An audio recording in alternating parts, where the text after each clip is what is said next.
Hey YouTube, Liam from Ghost Paintball, and today we're going to be doing an unboxing of the Empire Axe. I picked this gun up for $460 on Amazon. Dust black, nothing fancy. To start, the box is okay.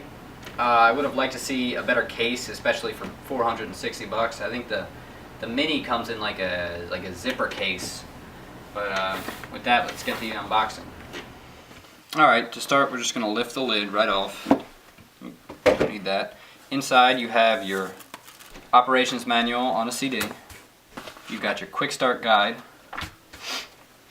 Underneath this first piece of foam you have the marker. Very nice dust black paint. Great design. It feels awesome in the hands. The front grip is longer than the Mini. It's also spaced out more, almost like a Lux. So, I mean, if you like to put your thumb in the trigger guard, you know, you can still, and it's good. The clamping feed neck's okay. I would definitely think about upgrading it. They're only like $30, only because this screw gets loose a lot. Other features of the gun, it's got an on-off ASA with the whole regulator is right here because there's no macro line, which is, in my opinion, a good feature. But you know, just regular flip on-off ASA.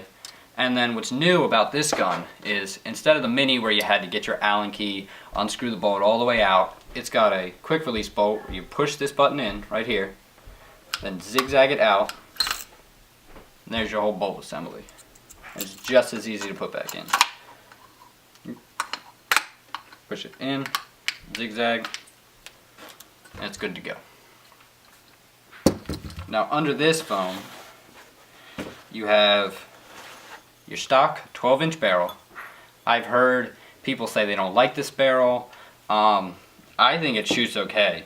That's just my opinion. You've got your barrel bag, barrel condom, whatever you call it, and your spare parts kit.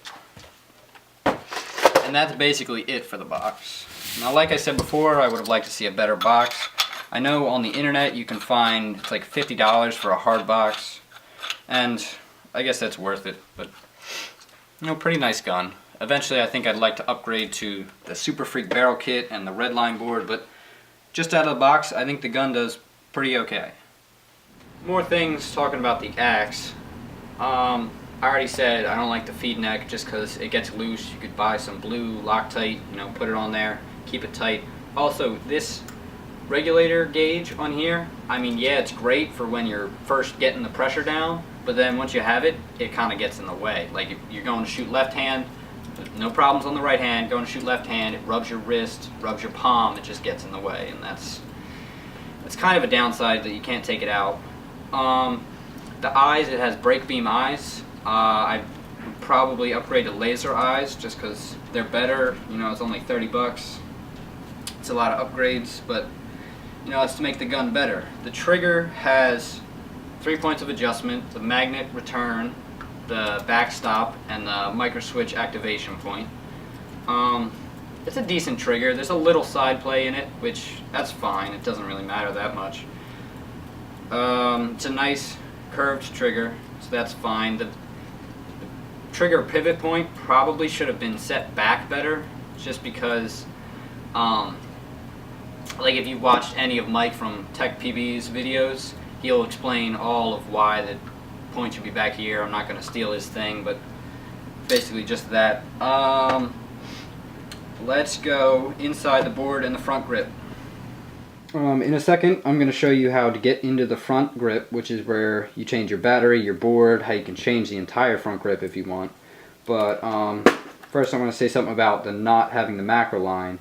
People seem to complain that it leaks here, but I've had no problems, and in my opinion, it's probably better than having a macro line, just because the macro line has fittings that can leak, rather than this just takes the air through a regulator up to the bolt, and it's simple. Okay, so to get to your front grip, you need the two smallest Allen keys. The first one, the second to smallest one, will get you into this little panel, and it doesn't come out of the box. It just unscrews up.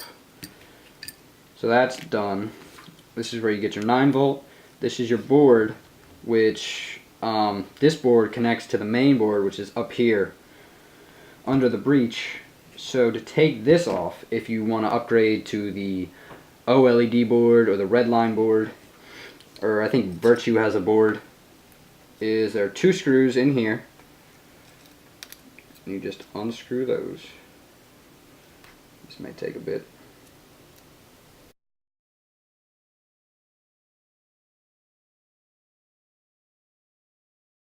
Okay, so after you unscrew these actually don't need to be unscrewed that far. The whole front board just slides off, which is nice because when you're going to upgrade, you don't have to worry about, you know, like taking out the board, the wires and stuff getting caught. You basically, it just has an 8-pin connection here from this board, and it just connects right to the main board up in here. It just slides on and connects in.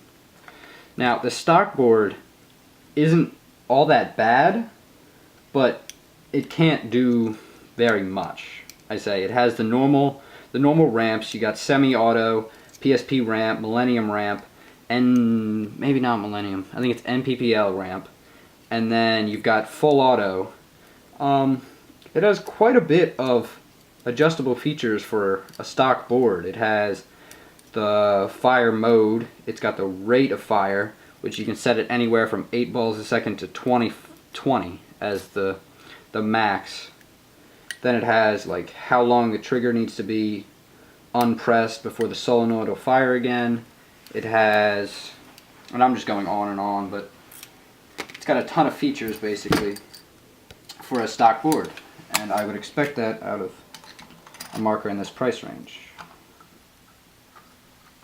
So there you go. Front cover that back on. It's that easy. The board just has a simple button here, an LED. Hold it, it's on. No paintballs in there. Click it again, and it's eyes off.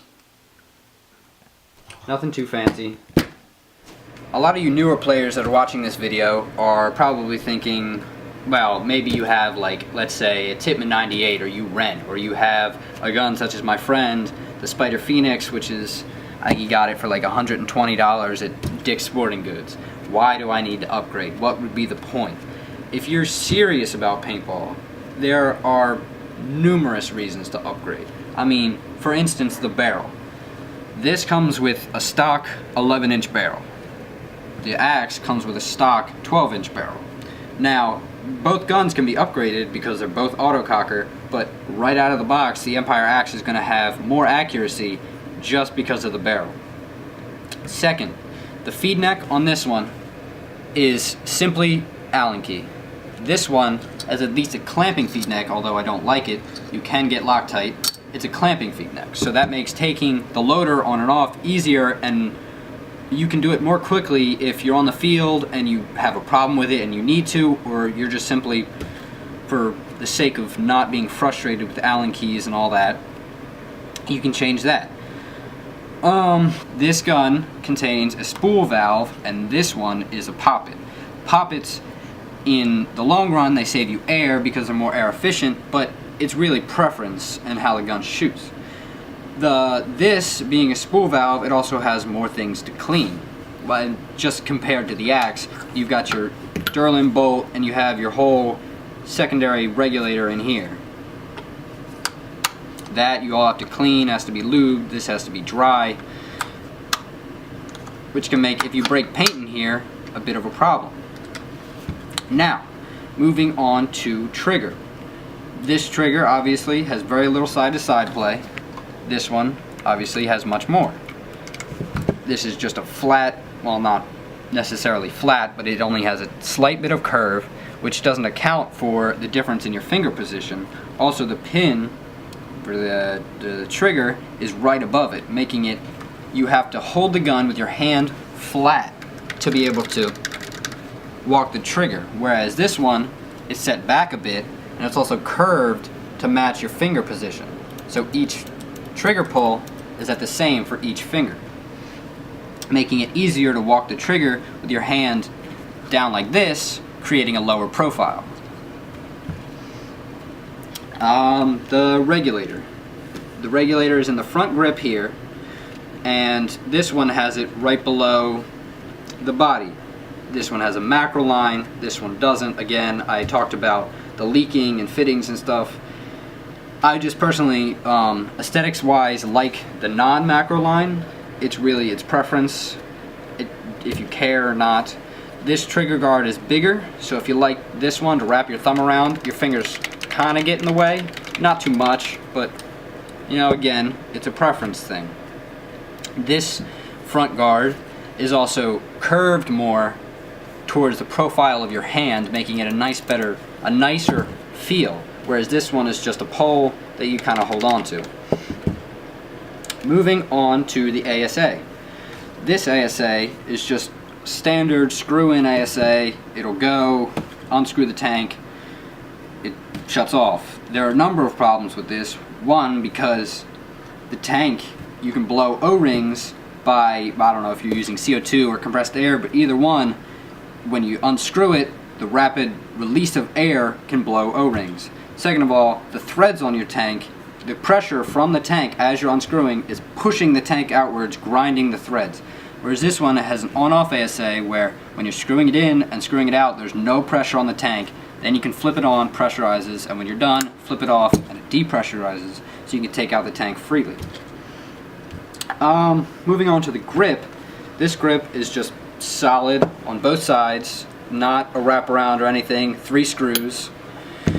It's not a bad grip. I mean, it's a bit of a rubber with some plastic on there, but as compared to this grip has softer rubber, it wraps around, getting all your fingers, and it's also contoured, you can see, to have your 2 fingers under here and to grip it quite nicely, I think.